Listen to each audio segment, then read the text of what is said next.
Terminology is always a problem between languages. Every language has its own nuances. So, first of all, audiosphere is not really an English term. It's not a term that we would use in English. I mean, I would understand what it means. I would have a little bit of trouble as an academic with the use of audio, because in English, and because I teach this and I edited the handbook of terminology, the audio is strictly speaking the electrical representation of sound. This is audio. Yeah, This cable is an audio cable, right? Now, we're not strict about it because we use terms like audio visual. So for what we're doing here, the sound and the image, right? Audio visual, it doesn't actually work. It's not a good use of the term either. But audio is technically, it means the electrical representation of sound. So this has come up recently at a very high level, at the international level of the International Standards Organization, the ISO Working Group number 54, that has literally for the last 2 years been hammering out a definition of soundscape. And they referenced my handbook from 1978, where we said it was a sonic environment with the emphasis on the way it's perceived. Because that's where we entered into the picture, was to have soundscape as a perceptual understanding. On the other hand, people use the objective use of it, and sometimes I will as well, where they really mean sonic environment. So we use soundscape just as a short form for the objective sounds around us as sonic environment, right? So the ISO, because they want a strict definition, has managed to get international agreement that sonic environment is the objective environment that could be measured, for instance, sound level readings, any kind of documentation recorded. And soundscape, they are insisting, is our original definition, which is the perceived sonic environment. So that is where the human perception and then all of the cultural references to how sound acquires meaning, both in its internal structure and its external reference, the contextual information, right? So it's that doesn't mean that everybody's going to use soundscape correctly. I have a little presentation here that's also on my website of some of the abuses of the term soundscape, right? It's used in the commercial world for everything. And it's also been critiqued academically as to exactly, what the term is. So it's being examined more rigorously. But it's been around since at least the 1960s. And it's, of course, in English, and this is maybe where the problem comes for other languages.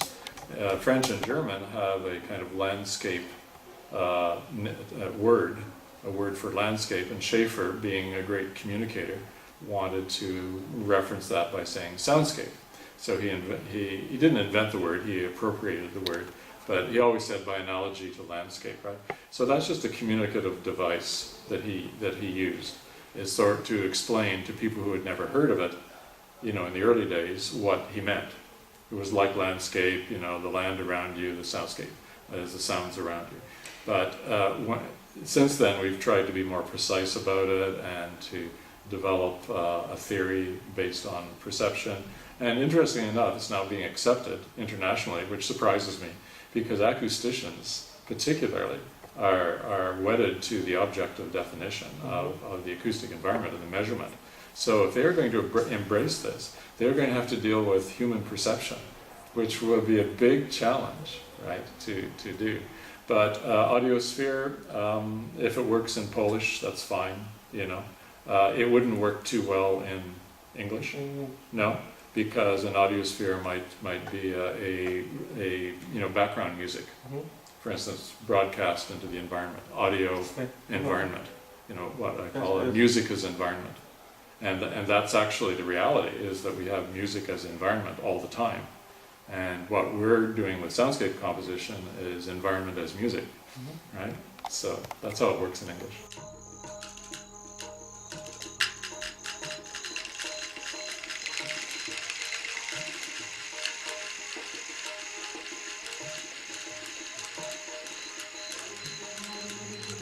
He says it's light, not vision, that sound should be compared to, which is absolutely correct.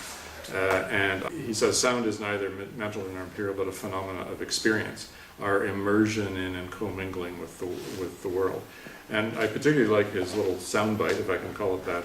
It's what we hear in sound, right? So he's objecting to maybe the objectification that of hearing sound is detaching it from our perception in some kind of way. And he wants a different kind of metaphor than, say, the easy landscape one. Which, as I say, I think Schaeffer seized on it because, just to make it clear to people at the very early stages, you know, of what it was about. But I like the idea of this perceptual reality, because we're trying for that as well, right?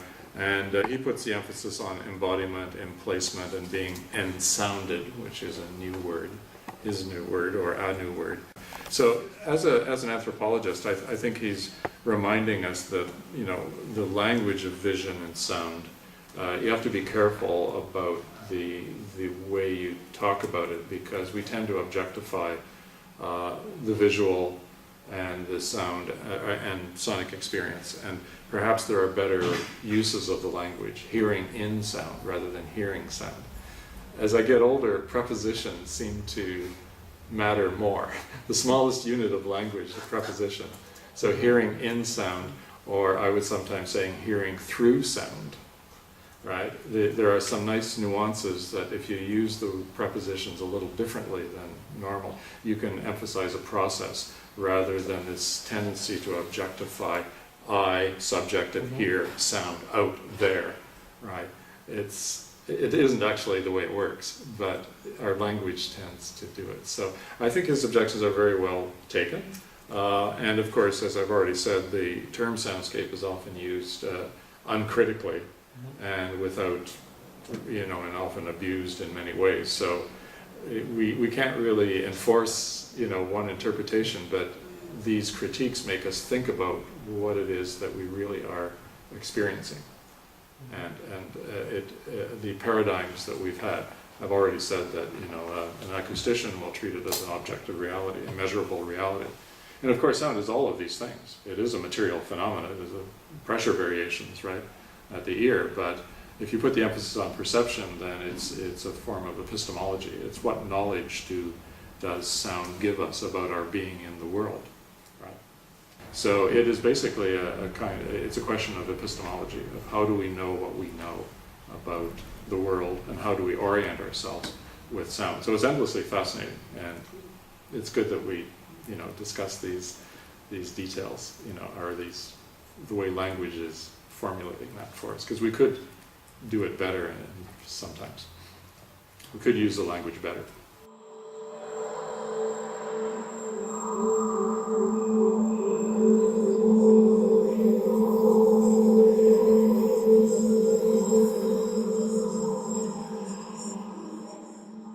I mean, I tend to think that theory should follow practice, because I'm more of empirically based, I think, and I like to test theory out against practice. We see a lot of examples of academic theories that don't work well for sound. They're very visually or linguistically, you know, tinged. And so I wanted to be ecologically, I use that term in an experimental way, not the biological way. I want it to be ecologically valid, i.e. valid on day-to-day perception. And if it doesn't work, you know, in practice, then I think it's a poor theory, right? It's just, you know, intellectualizing for the sake of intellectualizing. And there's certainly lots of that. But back to the composition, and actually I think PENDLERDRØM, one of the reasons why it's so popular and very accessible to people, because first of all it's urban. The urban experience of commuting is pretty common in Western countries, right? And it's something that has very well-defined listening and non-listening patterns associated with it because of the habituation. And so the form of the piece, there's a loose narrative that I described of a commuter coming to the train station, waiting for the local train, getting on, going home. Very mundane, very banal. But the sounds are not only of the acoustic environment, but it works into the inner environment of the daydream, right? Of just simply spacing out, as we say, right? So it is perceptually valid as well as environmentally valid. In other words, this is some people commented that it was just like being in that train station, right? the octophonic system, the immersiveness, and there's very good reasons why it reproduces that environment very simply and better. It's actually just 4 stereo recordings in the realistic sections, right? And because train stations are omnidirectional, sound comes from everywhere anyway, and it's very busy, well, I could get that effect in the simplest possible way, just putting 4 stereo recordings that originally were back to back, but now they're simultaneous, right? You know, in there, and so there you are. And then the transitions into the daydreams are the abstracted parts. In other words, they're the processed parts. So there's where you go from the realistic to then the processed or abstracted. It never becomes abstract, it becomes abstracted. And I simulate the experience orally that you would in terms of your own attention. And people identify with that because it seems to, and that's done by stretching the sounds, resonating the sounds. Also, you might have noticed that musical tones, pitches come in that are from resonators, but the resonators are just bringing out pitches of the material itself, of the wheels of the train. Da-dum, da-dum, da-dum, right? You can only resonate what's there. You can't add pitches that aren't there necessarily. You just bring out what's already there. The time stretching, the blurring of the spatial things go around in circles. That was the capability we had at that time. And that sort of is the disorientation of the daydream. And then suddenly you come back to, pinpoint accuracy of the realism, right? And then you get on the little commuter train and then you immediately fall into a daydream again. And I use what's called the waterfall effect in psychology, that little things that you've heard get looped in your mind afterwards. Mm-hmm. And so little bits of the previous soundscape come back, particularly the sing-songy, announcer of the track number, whatever, the little PA announcement, comes back. It's been resonating, very musical. It's just sort of like a little tune going around in your head, or what the Germans call the Ohrwurm, right? The little earworm, bit of music that just keeps running around in your head. So we simulate that as well, right? And it's fun to listen to the piece again, and when you've heard the process stuff, to find out where the source was, because they're all there. It's like a little puzzle. You could treat it as a little puzzle here that you could actually work backwards from. And when you wake up, it's a huge slam. And it's actually one of the doors of the train closing earlier that's been magnified. So you don't really wake up to a door slam. They announce your station and you pay attention. But that's symbolized by taking the slamming of a train door and making it a very big, right? It startles you, just like, oh my God, I have to get off. It's my station, right? So all of these little things, are psychologically true as well as environmentally true. And I think and that communicates to people without my explaining.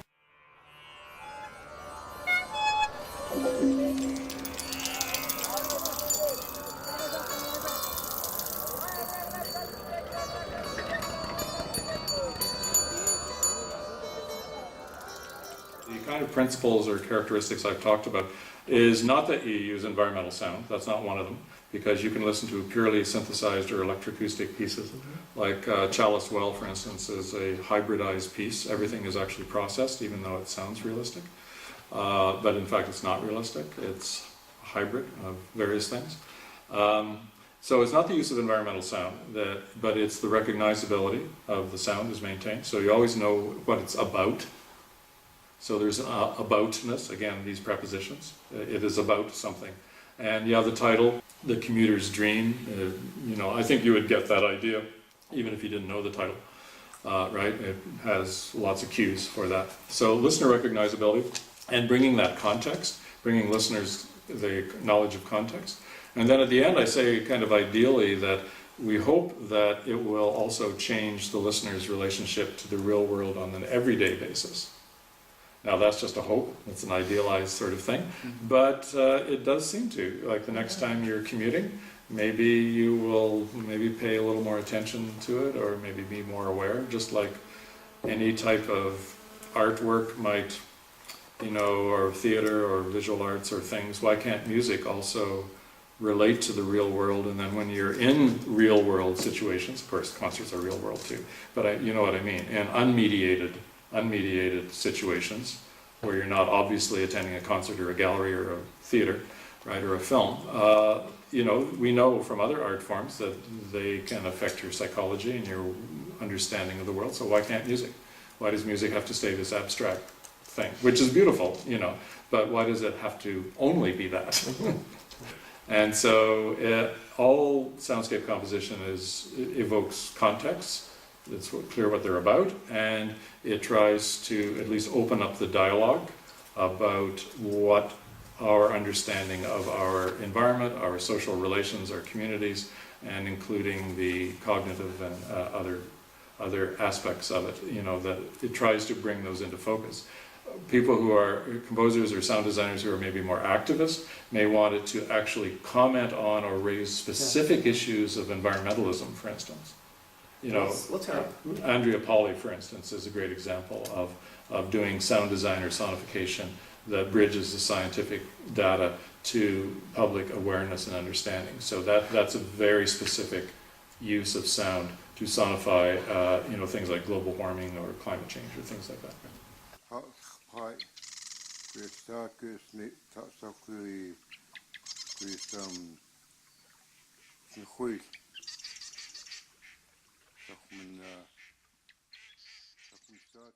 I think it's problematic about the role of acoustic ecology within ecology or environmentalism. Coming from, you know, the public sense and the professional sense of environmental crisis, I'm talking about, you know, global warming, pollution, all that kind of thing. They have not had sound and noise on their agenda. So that relationship is not already there. And so we can try to put it there. We can try to say acoustic ecology, and the strongest voices tend to come from bioacoustics. So Bernie Krause talking about acoustic habitat at peril. That's the language they understand. Species diversity. There's a special issue of the American journal Landscape Ecology about soundscape ecology. That's the term they wanted to use, soundscape ecology, right? And these are scientists that are dealing with biodiversity and populations and their environment, actual ecology, right? And so that's how people tend to see it, is in connection to issues of deforestation, pollution, climate change. Generally, even though we always are inspired by the natural acoustic environment because of its a natural balance, right? The natural environment, particularly when we recorded the summer solstice recordings that are largely the you know, by a pond in 1974. We've been always impressed by how the natural environment, the natural acoustic habitat, tends to be balanced and functional until we mess it up as humans. That is. Yeah. And then the challenge was to translate that into the human domain. So in our naive way, going from, you know, finding inspiration in the natural acoustic environment and then studying the 5 villages, right? Obviously when we studied Vancouver, then a huge part of it was the problem of urban noise. We didn't come up with a really positive attitude or a positive model of the city, except as in retrospect back to its early days, which is, you know, projecting that there was a time when perhaps it was more balanced and acoustically oriented, anecdotal, but, you know, that's a good hint, but you can't really base the whole thing on that, right? Although Schaefer does. I mean, in his book, he you know, just assumes from literature and other accounts that, you know, there were these so-called hi-fi environments. But that's a bit of a danger, and he's been criticized for that, of romanticizing some past that may not have existed or whatever. Anyway, that's aside. The transition then to the 5 villages was then we came up with a positive model of how sound could create what I called an acoustic community. So in other words, how sound might help create groupings, however defined, however bounded and defined, shared experience through sound that gives a sense of community, and how that functions and how it would work, and everyone is different. You know, but the general, I developed a general model of that in terms of such things as variety of sounds and complexity of interpretation and balancing forces that kept it all functional. But to make this a human ecology, then we have to find a positive model, and the best one I can come up with is the acoustic community, right? That avoids some of the issues that come through Schaeffer's definition of it. So I think that's a positive thing, and as I say, it certainly makes sense in terms of the urban situation. And so I'm trying to show that you would need, in order to have a human acoustic ecology, you need a model of a positively functioning community, however it is defined and bounded, and also then how to deal with problems in it. And of course, it still can be listener-centered, right? Because that is the basis of it. Interesting enough, I think I can apply it to electroacoustic communities as well. That's the extension, because now, we're always living a mixed life of being both acoustic and electroacoustic, or audio, or whatever, internet, digital, that whole kind of situation. And then, of course, it becomes virtual and asynchronous, and but you can trace it through to that, as to a community that is defined by sound, or in some cases on the internet, the lack of sound, right? Which is, another thing. Or, shared, like the iPod generation, like what kind of subjectivity is that?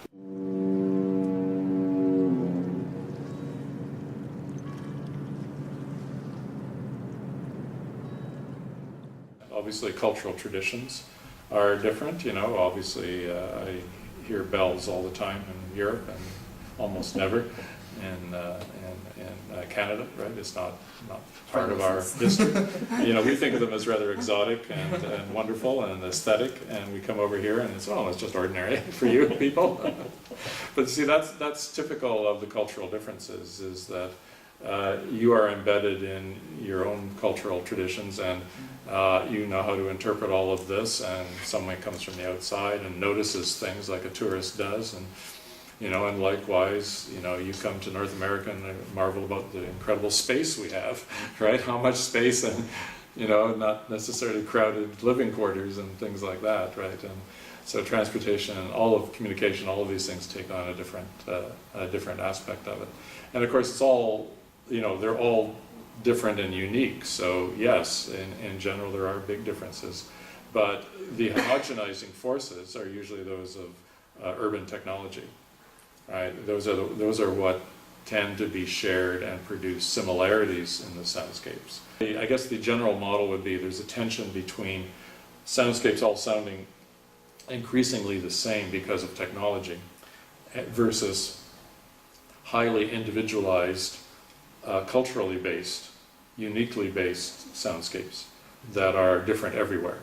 Right, so that tension between difference and similarity, or homogenization, as I say, or heterogeneous soundscapes, I think is maybe the most general characteristic we can talk about.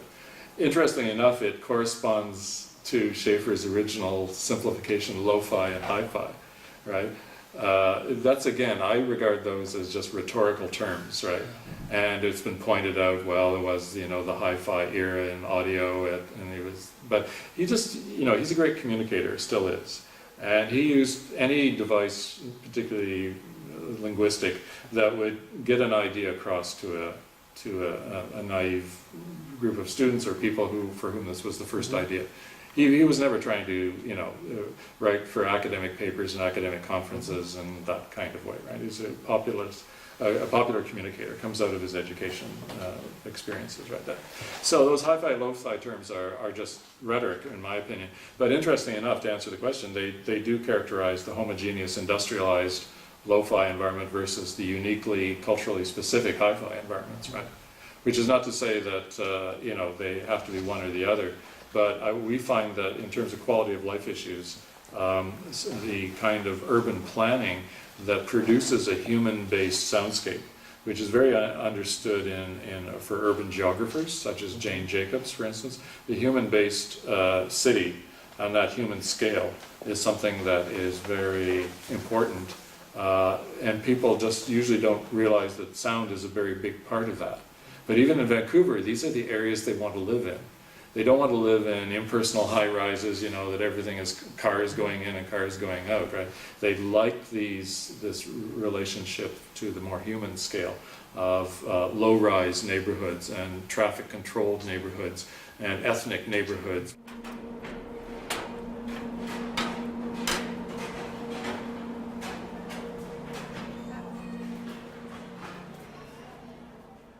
I do favor, though, the trend towards integration.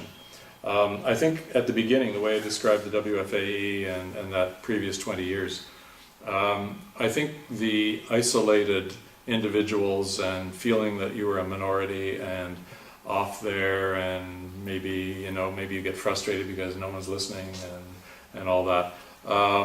That obviously benefited by the WFAE and having this as a kind of organization. But this next step, though, that sound studies, what I'm looking for is an integration of sound with, first of all, other sensory phenomena. In other words, it was necessary, I think, for a good period and in certain circumstances, such as the sound walk, to emphasize sound, because it's just simply often not practiced with any acuity, or it's just often ignored, and you know, a lot of our environments ignore it, even though we're surrounding ourselves with music and noise and all that's fine. But you know, there are times when emphasizing listening, such as the sound walk, which is the primary example, is really good just for any individual, right? But if you go on and on and on and saying sound, sound, sound, sound, just listen to us, you know, we're kind of, you know, not being, if you play the poor cousin to visual, you know, that doesn't ultimately lead to where it's the integration that I'm talking about. So I think, you know, sensory studies, qualitative approaches, where sound is yet another dimension. So you have to go from a minority, isolated, marginalized position to something where then you start working on integration, because we are integrated, embodied human beings, right? And so there's, in the social sciences, terms like embodiment and emplacement are very popular for basically good reasons, right? So not dividing the senses up, but you know, it was necessary to do that. I think even in soundscape composition, you know, it's been remarked that we just do things on tape or soundtracks, and I think that was for the same reason as putting the emphasis on sound, because it had been ignored, and we should, you know, go through that experience. But now incorporating, say, maybe video, filmmakers, videographers want to talk about this, so both documentary, artistically, involving live performers, involving site-specific things, you know. There is a tendency now in soundscape composition away from pure sound only, right? And I think that could be a good thing. I mean, obviously the pitfall is that maybe you then start to devalue the sound again if there's too many sensory inputs. But if it's kept in balance, you know, I think that integration, both from an artistic point of view, communication point of view, and also the academic point of view, we do need to be more integrated after this period of maybe just concentrating, maybe over-concentrating, but I don't think you can over-concentrate on sound, right? I think it has been a very good thing to see that happen. Also, I have to say, you know, given the state of the World Soundscape Project group in 1973, 74, 75, this small group of just like graduate students like you folks here, right? We had very little background in preparation, and to think that we're still talking about this and talking internationally and talking about this amazing change, and you know, we had no authority or power or institutional backing to push this idea. The ideas spread on their own, right? And you know, ideas can fall by the wayside if they're not regarded as useful or inspiring or somehow positive, right? So there's something that we captured, that Schaefer and the group captured, almost naively, really, in that period, that had its own life. Particularly that was obvious in the 80s, because we weren't really pushing things too much. There wasn't too much response during the 80s, and so it had finally accumulated in the 90s, right? So it obviously had a life of its own. So it is responding to real needs, or it wouldn't have survived and thrived and exploded, according to some commentators, right?